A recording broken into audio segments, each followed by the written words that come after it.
നമസ്കാരം, കൊട്ടാരക്കര മീഡിയയിലേക്ക് സ്വാഗതം. വണ്ടിപ്പെരിയാറിൽ 6 വയസ്സുകാരി പെൺകുട്ടി പീഡനത്തിനിരയായി കൊല്ലപ്പെട്ട കേസിലെ പ്രതിയെ വെറുതെ വിട്ട സംഭവം സഭ നിർത്തിവെച്ച് ചർച്ച ചെയ്യണമെന്ന് ആവശ്യപ്പെട്ട് അടിയന്തര പ്രമേയം.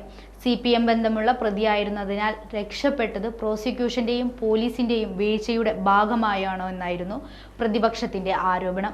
സണ്ണി ജോസഫാണ് അടിയന്തര പ്രമേയ നോട്ടീസ് നൽകിയത്.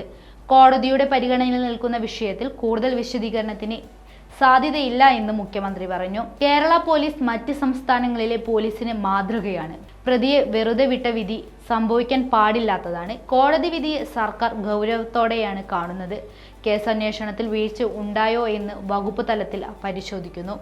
ഒരു തരത്തിലുള്ള വിട്ടുവീഴ്ചയും സർക്കാരിന്റെ ഭാഗത്തു നിന്നുണ്ടാകില്ലെന്നും മുഖ്യമന്ത്രി പറഞ്ഞു. മുഖ്യമന്ത്രിയുടെ വിശദീകരണത്തിന്റെ അടിസ്ഥാനത്തിൽ അടിയന്തര പ്രമേയത്തിന് അനുമതി നിഷേധിച്ചു. സംഭവം നടന്ന അന്ന് മുതൽ പ്രതിയെ രക്ഷിക്കാനുള്ള ശ്രമം ഉണ്ടായെന്ന് പ്രതിപക്ഷ നേതാവ് ആരോപിച്ചു. കുട്ടിയുടെ പോസ്റ്റ്മോർട്ടം ഒഴിവാക്കാൻ ശ്രമിച്ചതിൽ പ്രതിയും ഉണ്ടായിരുന്നു. പ്രതിയെ അറിഞ്ഞിട്ടും പോലീസ് മനഃപൂർവ്വം തെളിവ് നശിപ്പിച്ചു. പെൺകുട്ടിയുടെ പിതാവും മുത്തച്ഛനും ആക്രമിക്കപ്പെട്ടു. ആക്രമിച്ചവർ ഓടിക്കയറിയത് CPM പാർട്ടി ഓഫീസിലേക്കായിരുന്നു. ഇന്നത്തെ കമ്മ്യൂണിസ്റ്റ് പാർട്ടി വാരിക്കുന്തവുമായി കാത്തുനിൽക്കുന്നത് പ്രതികളെ സംരക്ഷിക്കാനാണ്. അട്ടപ്പാടി മധു, വാളയാർ കേസുകൾ എന്തായി?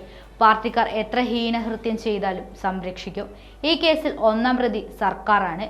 പുനരന്വേഷണമാണ് വേണ്ടത്, അപ്പീൽ അല്ല എന്നും അദ്ദേഹം പറഞ്ഞു. അടിയന്തര പ്രമേയത്തിന് അനുമതി നിഷേധിച്ചതിൽ പ്രതിഷേധിച്ച് പ്രതിപക്ഷം സഭയിൽ നിന്ന് ഇറങ്ങിപ്പോയി.